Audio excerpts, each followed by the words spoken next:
when last we left our intrepid adventurers, the party was trying to go up a flight of stairs. Their greatest challenge yet. Mm-hmm. You know, when you're only level 1 or level 2 now, Yeah. your stairs can be tough. That's like a DC 0 climb check. It was gated. It was a gate. We couldn't get past it at level 1. Mm-hmm. Once we leveled up to level 2, we were able to get past the stairs. We figured out how to get up the stairs. No, but the climb DC went up by 1 because we were playing 4th edition. Mid-adventure. If we were epic level, that staircase would have had like a DC 70 climb check. You do not want to be. You don't want to be an NPC on a staircase when the epic heroes come to town. Just they're just like walking to town. It's like all the staircases sprout tentacles and eat you instantly. If you fall on the stairs, you fall all the way to hell. Anyway, I like that. Although actually, that's almost a valid option in this particular situation, considering the chasm is right next door. So anyway, we're trying to get up the stairs, and there was some sort of weird pixie thing at the top of the stairs. Yeah, I remember. That was trolling Hank something fierce. So we managed to climb up to the top of the stairs, and the weird pixie thing ran off further along, continued taunting. At the top of the stairs, there's a weird architecture. There was a glass room, a small glass room, and beyond that there was another small glass room. And then beyond that, there was a big open expanse, like, all around. So, like, these two little rooms are sitting, like, right in the center of the big open area. Well, and it's interesting because, like, sort of the area over where the stairs were was, like, kind of glassed in. And it was just impressive to see that much glass, let alone clear glass, because it's not something you see every day. Yeah, but anyway, they were super paranoid about the little glass room. Evil times, like, glass was often more valuable than gold. Really good glass. You got a bit of chocolate on your... I shouldn't say that. They're going to start pulling it apart for the glass. Although I would be fine with that. No, we already started smashing the glass, so we don't care. Wow, that'd be a lot of money. My character's not really in it for the money.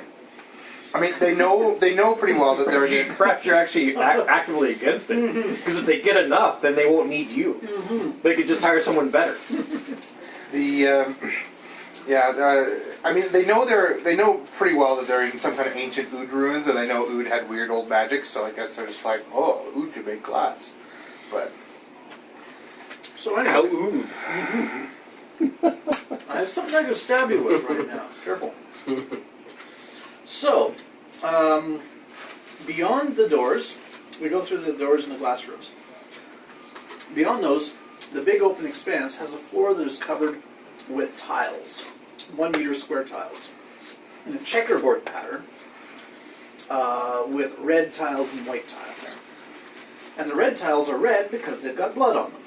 yeah, and it's not. I mean, that is definitely what it's trying to evoke. But really, it's just the floor is normal, and the white squares have nothing on them, and the red squares are red because they have blood dried on them. Yeah. But it's not like actually tiles per se. Oh, okay. It was a checkerboard pattern, but the Yeah. floor was just like cobblestone, basically. Oh, okay. Well, that's a new piece of information I didn't know. It's not really that relevant. Yeah. But it's not relevant to what happened or what you do with it. It's just is how I envision it. So we kind of suspected that the red tiles were trapped, and Croesus confirmed this by stepping out onto one of them and getting caught in a huge fire that erupted. So he got burned for some damage. And I tried using, Guardian's Intercession to leap in front and take the fire, but he was like, no, Cricket, stay in there. So I was frustrated. So anyway, Croesus confirmed that there is traps there. So Hank jumped over the red square onto a white square, and nothing happened. Hooray! The hypothesis confirmed. Well, and the interesting thing is, I was talking about how hard it was to jump over red squares and whatever, and then they're like, can't we just walk diagonally? Yeah. And I was like, oh yeah, I had never thought of that. Yeah. And they even some people even tried to save me because they were like, well, we could make it a little jump check to jump over. No. You can walk diagonally. From here to here. Phew.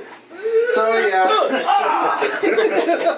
So Balance check, DC -5. So Hank starts walking diagonally across the white squares, and he walks into a white square. Yeah, he's fine. Walks into a white square. Yeah, he's fine. Walks into a white square. Yeah, he's fine. Walks into the next white square.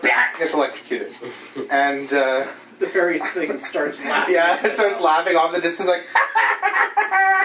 And yeah, it starts taunting him, and that's when Hank just sort of goes ballistic, and he's just like, "I'm gonna kill that thing." And he just starts running out diagonally across the white squares, and he's like, each one electrocuted, next one electrocuted, and the whole time the fairy's laughing, and he gets to like the third electrocution, and everyone's like, "Stop, stop, stop!" And so then the fairy thing was just like, "Hey, yeah, stop, stupid dog face." I move again. He gets electrocuted, and then they're trying to convince him to stop, and he's like, yeah, go back. I'll put you on my list of people that I hurt and who never got me. and yeah, Hank just like, it moves again, gets electrocuted again. Yeah. Look out. There's a pin on the floor. Oh no, it's a trap on this tile. There. I haven't got shoes on. So That was a good trap. eventually they did convince Hank to stop. Didn't he just run out of move? He got to the point where he was low on health, and he was like, well, we were tracking in combat, but I was like, just let's go to combat, because there's no point tracking it in combat, because people were trying to stop Hank and they wanted to like take their turn, but they couldn't get to him, so we just sort of resolved it outside of combat. But Hank was sort of out in the middle of somewhere and had been electrocuted. Actually, I think he hit a square that didn't electrocute him, and then another one that did, somewhere out there. That sounds familiar. But anyway, they are totally unable to discern any pattern, because, like... And I mean, that's totally how I would design it if I was making a death trap. You know, make a checkerboard and put like a symbol on each one or something like that. But, you know, it's like, oh, we'll try and figure it out. And like, no, there's no pattern. Yeah. like, Waste their time and kill them. Yeah. So anyway, Hank finally stopped. Yeah. Croesus came up with a different approach. He went around the glass room to the far side and smashed a hole in the glass and stepped through onto the tile that way, and it went and fired again, and he got burned again. I think it was Croesus got burned again. Yeah, Croesus got burned again, or something. Yeah. It was a trap tile for sure. Yeah. And the glass was also trapped there, because there's only a small area where you could really... There's only really a small area where you could break the glass and circumvent the trap, and it exploded back in his face when he broke it. And it didn't really circumvent that really much. helped, so yeah. It like got And you so- past half the trap, basically. And then the fairy was like, Yeah, the whole time it was just mocking them, and I Hank kept- is just getting madder and And I madder. kept trying to jump in front of people and take trap damage for them, and no one was letting me.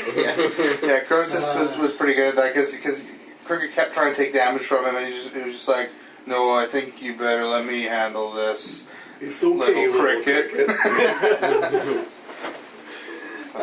So finally, They're just a dream anyway. it's Actually, What has he done? there was that part where we were trying to figure out what to do, and he said, "I think that the same people who built the people who built this dream are the same people who built the dream downstairs." And I'm not really sure what logic came up with that, but it was just. yeah. Well, ultimately, one of us did figure out the trick to the trap. He figured out how to thwart it. Hank figured it out. Oh, wow. Yes, he had a hammer. So he started pounding the floor ahead of him into gravel. And he walked out on the gravel and it was fine. So he just started pounding a path. Yeah, so they just took 5 minutes pounding a path through the trap. Yeah. And that was the solution, it turns out. That was the Yes, solution. the dog-faced barbarian guy figured out the correct solution to the problem. Destroy everything. And so we got past the trap. He went. He carved a path of destruction for us to follow to get out there and meet up with him. So we all got past the. Did it actually have a pattern, or like you're not going to They say? may have to come back Yeah. that way, so I won't tell you. I'll tell you later. Okay. I suspect not. Or if it is, it's one of those Well, there overly definitely was a elaborate. pattern in the sense that like they checked it and like the same tiles were safe, at least in the ones they checked. Yeah. And the same tiles were safe and the same tiles hurt them. But They didn't understand why. Yeah. Yeah. But it's okay, Hank figured it out. It's not like I just flipped a coin every time or Yeah, whatever. And I mean, you could tell just because, like, when they'd step on a square, I'd be like, it'd take me like a minute, check of, like your- cross-referencing, and Oh yeah. that you hurt. It's like a smiley face. Yeah, it's probably like if you map it all out as a big troll face. Or Yeah. something. So anyway, we were past that. Then we were on to the next bit. It was still in the big open area. There just isn't the red and white checkerboard now. We find a spot where there's a circle of soil on the ground where there used to be a tree, and some park benches around that. I examined the park benches and discovered that they were covered in super glue. So we didn't sit down. And that thwarted the next trap. Yeah, it was like mega glue, like the kind, like some magical glue. If you stuck your hand on there, you have to rip your flesh off to get it off. But they just noticed it. Actually, I think it was Aderon that noticed it because Was it Aderon? Aderon was checking out the tree hole, and he rolled really high on perception. So I just gave the glue as a freebie. All right. But Thought it was me. Oh well. So trap number 2 thwarted by our logic. I think that once you figured it out and started talking about it, I think the pixie thing was like trying to suggest. Yeah, he was like, "Why don't you sit down and have a rest?" Like he knew that you know, like you're not going to, but Yeah. just sort of taunting you further. He probably worked hard on that one. Spent a long time thinking it up. Anyway, so we moved on from there, further into the big open space, and we started hitting rockfall traps. Rocks would collapse from the ceiling and hit the first couple of guys in line, and we started like doing perception checks, and we still hit a few rock traps on the way through, but that was largely just It was just annoying. yeah, And of course you get annoying. Rocks would fall on us every once in a while. yeah, rocks fall, but nobody died. Yeah. And they would get taunted and mocked, and Hank would just get madder, but nothing huge. I mean, they burned through a few healing surges, but nothing. Ultimately,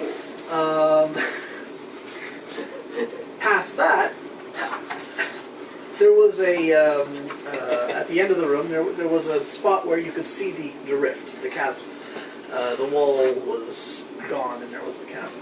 And it looked like there was a narrow path that went along a ledge along the side of the chasm. And that seemed to be the only way out. We tried going other directions, but there were just more rockfall traps over there. And dead ends. Actually, I think, you guys were like, it must be this way, and you, like, searched everywhere right to the end, and, it was sort of a dead end. Well, I think I saw that there was that was an option, and I was like, I don't want to take that option. Let's see if there are others. So I was looking around for another way out. But it doesn't look like there was. So we got to the spot where the chasm is exposed, and we're attacked by these jellyfish things that come out of the chasm. Sort of madness. Not really madness, but chaotic things. Yeah. The first thing was like a gigantic pink jellyfish with blue glowing lights. It was pretty. It came out and there were these yellow globs.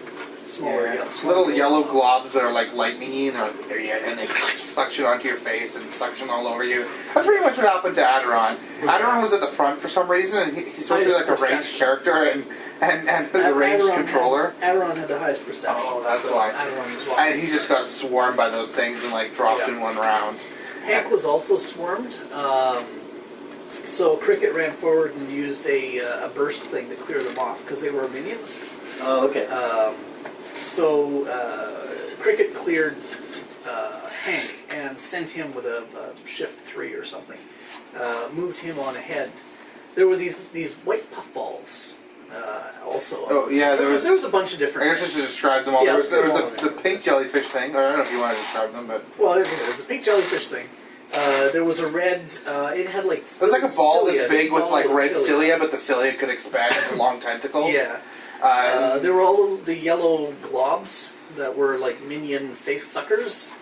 Yeah, they made enough knowledge checks that they knew at least something about all of them. Yeah. Not the only thing they knew a lot about was the white puff balls. There was also these white puff balls that were like Two just little gross white puff mushroom balls. thingies. They inherently buffed the other guys, gave them a +2 on their defenses and attacks or something like that, just by being within 5 squares of them. Yeah, the other ones they only got the keywords, so they knew like if they were brutes or lurkers or whatever. Yeah. But those guys, they knew all about them, including the fact that they just buffed everyone within 5 squares. And it's interesting because I declared like whenever they had a lot of misses because of that, like a disproportionate amount. Like there was lots of like you missed because the puffballs are buffing them. And I was like, oh, stupid puffballs. Ooh, fairies! Ooh, puffballs! Our nemesis! So I sent Hank on through towards one of the puffballs, and he went and was fighting this puffball. And then, let me see, Croesus also went to attack... A whole bunch of minions. I think it was the minions that... So, like, the very first thing that happened is Adoran got dropped. Yeah. And then Croesus went in to fight those minions. But actually, they have an ability where if you're down, they drain your psychic energy and do more damage. Adoran nearly died. Yeah, and they do damage, and then like something happens, which they don't know what happens. But they get temporary. But they guessed that the little blob things, the little ones, they got like bigger and start to look like the red blob, but they were sort of orangey in hue. But yeah, they all started feeding, and as soon as Adoran went unconscious, all of them, all the things, even the big things, just suddenly got more excited, like buzzing with energy. They all just swarmed him and started like sucking his psychic energy out, and yeah. So Croesus went in to attack those minions and just completely failed. Missed everyone. Missed everything. They- Cricket was like, yeah, a little cricket went and blew a hole through them. And, anyway. And he mostly just missed them, but they also, all of these things are, they can like, they're phasing in and out of reality, so they're insubstantial. And so that usually just means half damage. But for the minions, that's useless. So they have a special ability that if you hit them, they have a 50% miss chance, right? And so he like missed everyone except for one he hit and then missed because of that miss chance. It's a counter power though. They don't know that! No, right. Sorry.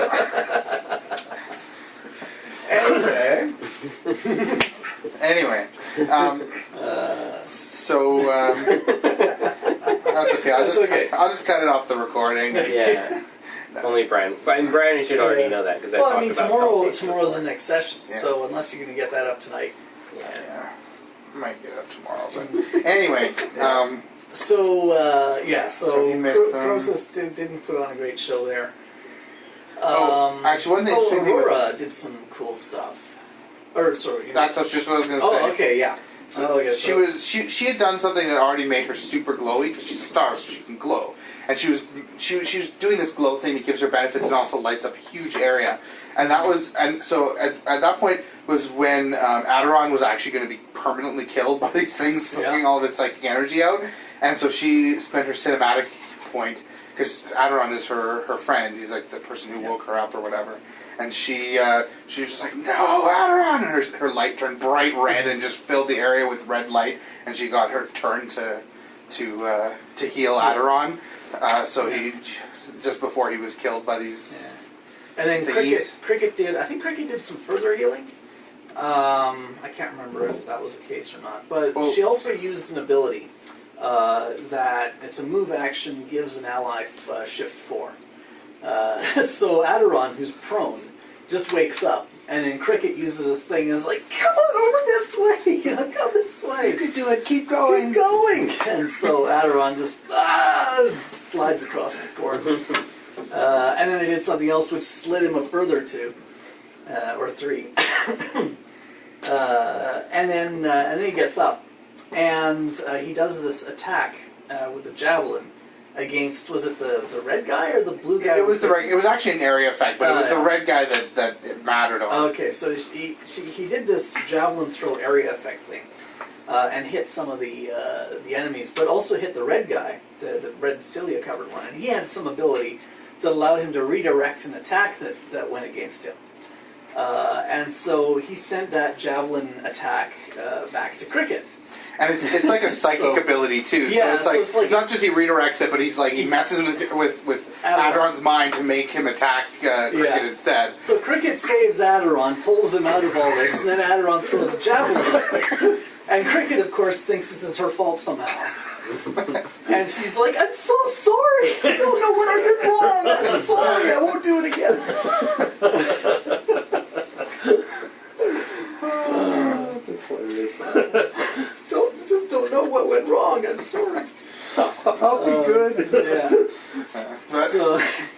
Yeah, I think but the big thing of the combat was Hank's performance. Yeah. Hank blew all of his encounter powers in one round. It was remarkable. He didn't even design his character this way. It just happened that there was a series of, like, this triggers that, you can do that now, spend an action point, blah, like that. And he seemed to have a lot of, like, you do an attack and you use the counter to do extra damage. And, like, yeah, so he killed a minion or something, and then used his action point, and he hammered on one of the white puffballs. Yeah. And he killed it. And then he had an ability that if you drop an enemy, you can immediately charge another enemy. So he charged the other white puffball because he wanted to get rid of these puffballs. And he charges the white puffball and he crits. And this is my first use of my special crit table, right? And he actually has a magic weapon, so it actually he can start getting this dice substitution stuff on that crit table. But the interesting thing is he actually did enough. He used that, and he used some other ability to up the damage, and he did enough damage that he was close to, if you do more than half their bloodied value, you get, like, the ultimate thing on the, like, there's a thing of, like, sort of like the sort of the instant death or not quite that good effect if you do more than half their hit points in one hit. And he was, like, super close, so he piled on, like, his other attacks and all of his encounters, and he upped it so that it was over that, and so he got this awesome crit. Oh, we rolled on the crit location. Even though it's just a puffball, I figured, well, it might make sense. It might make sense, and if it, like, there's sort of my plan for that is if it doesn't make sense, we figure out the closest thing. And he rolled gut. And I figured, well, the puffballs have a gut, he just smashes right to the center of them. And I already said that when he hit these things before, they, like, just spewed out this, like, rainbow glitter dust as they were dying. And so I was like, you smash this thing right in the gut, and the super effect was 15 ongoing damage. Never ends, like, it's just you die because you got 15 ongoing damage forever. Yeah, no save ends, no anything. Just yeah, it's sort of a die, but not quite yet effect, right? And so I was like, yeah, you just smash that puffball wide open, and it's just hemorrhaging sparkle glitter from, like, every orifice. Oh, Hank's probably covered in this stuff. He probably is, yeah. So he had a very effective turn. He took down one puffball, and he doomed the other puffball. He didn't kill it, but it was guaranteed. We figured it out that he was guaranteed to die at the beginning of its next turn from that damage. Yeah. So he basically took out two guys. He took out two and everyone wanted to get rid of those puffballs because they're buffing everyone else, and including they were buffing each other, right? Because they were within. Yeah. What did you say? Buff balls.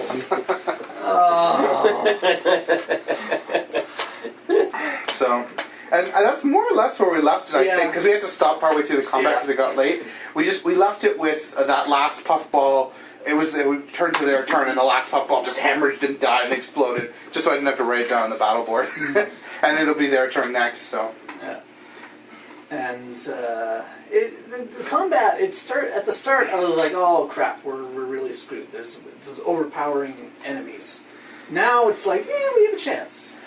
Actually, we've taken out the two buffers, and that's really the thing that was. Was it additive? Really was everybody else getting +4? I don't think it was additive. It's not additive, no. but they did buff each other, which was annoying. Yeah, and it expanded their range. Yeah, they covered all of them. Everything. Yeah. So, yeah, actually, one thing we forgot to mention is the thing that red thing did, where it did that area effect. Yes, it made. And it made like the enemy. It made you send out like these psychic hate waves at your allies, and so if you start your turn adjacent to any allies, those allies take 5 psychic damage. And so a couple people got hit by that. Aurora got hit by that. Yeah, and she's the one already glowing like red from well, she's probably back to normal now, but she's glowing, and now she's.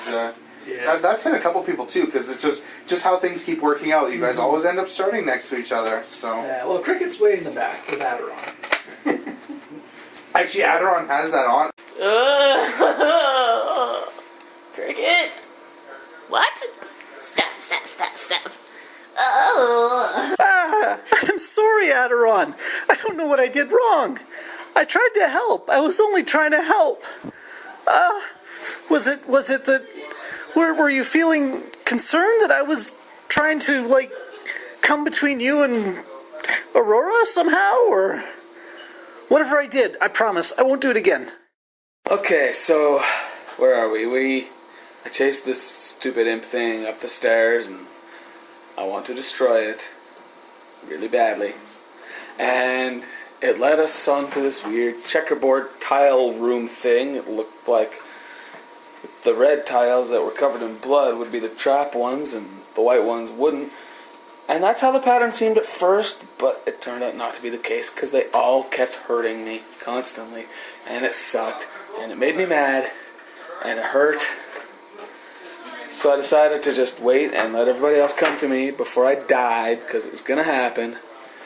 And then I decided, okay, I'm just going to break the tiles. They won't hurt me if they're broken. And I just smashed a path and it worked. And now we're at the edge of the crevice. And there's these weird mushroom things and these tentacle things and these jellyfish things. And I'm kind of worried about Aberon here, but I've been smashing them really good. Even better than I've done before, and it's awesome. Dear Diary, today we played a strange game. I think it was a game. It was a big game board, except Hank kind of lost it. You know, I'm a little bit concerned about my new friend Hank. I think he has anger issues. But he did eventually listen to reason and stop chasing the laughing voice, which was good because he was about to die. Also, dear diary, my friend Aderon keeps getting hurt. I don't know why he insists on going in the very front when he is ranged weapons. It might be more logical for him to be at the back, but he really likes looking out for others, and I appreciate that caring strain that he has. I hope he is okay. I hope we live. But if not, well, just wake up under some other tree. What's happening to me? Where's everything's going around and around, and I try to hit things, and they're not there. The dream's changing back. It's falling apart. Where's Chris? She's supposed to be.